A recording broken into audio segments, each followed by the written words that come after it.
Magandang umaga mga kabay. So meron pa akong approved repair dito, 39602. Ang model nito mga kabay, DW810. So ang papalitan natin mga kabay ay armature. Ayan po. Meron na po siyang kasamang bearing 607 tsaka bearing 608. Ayan, yan po yung bearing sa model na DW810. Yan po yung ikakabit natin dito. So tara mga kabay, samahan nyo po ako, ikakabit natin. So ayan mga kabay, nakalas na natin yung screw, naangat na rin natin yung carbon. So pwede na po natin itong huhugutin. Ayan. So ito yung nasira mga kabay, ayan. Yung winding niya na putol-putol. Ayan. So maaring tinamaan yan mga kabay. Maaring tinamaan yan ng pinangkatingan na bakal o bato. Ayan, kaya kailangan nating check natin, baka naiwan pa dito. So ayan, wala naman mga kabay. So ang lilipat na lang natin dito mga kabay, dahil may bearing na siya, ay yung sleeve na lang at yung kanyang pinyon. Ayan. So yung sleeve mga kabay, ayan, hugutin mo lang yan, madali lang. Tapos lipat mo dito sa kabila.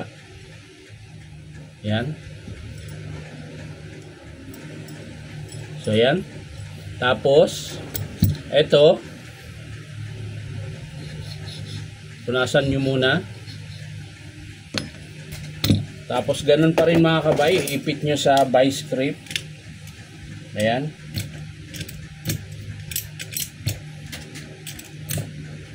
Ayan. Tapos tatanggalin natin yung kanyang nut.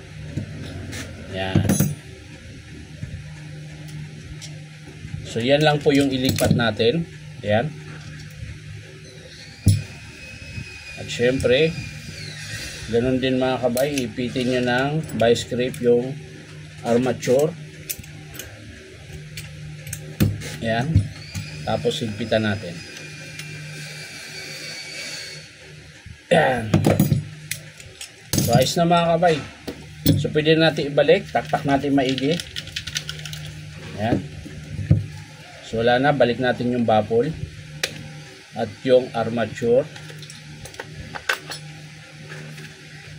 Yan, tapos yung gearbox.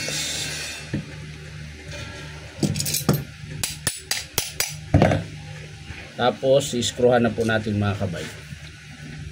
So yan, na-screwhan na natin mga kabay. So balik natin yung carbon na binaklas natin. Ayan.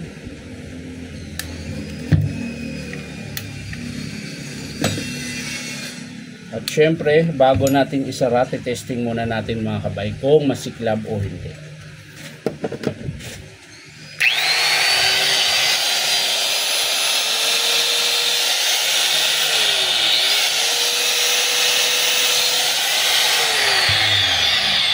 So okay siya mga kabay, wala po siyang siklab dahil syempre bago po yung armature. Ayan, nagkakaroon lang naman yan ng siklab mga kabay pag maluwag yung spring. Ayan. O kaya pudpud na yung carbon, yan, pwedeng masiklab yan. Pero yung mga carbon na may stopper mga kabay, pag napudpud yun, di na po siya aandar. Dahil meron po yung stopper sa gitna. Pag lumabas na po yung stopper, hindi na po talaga siya aandar.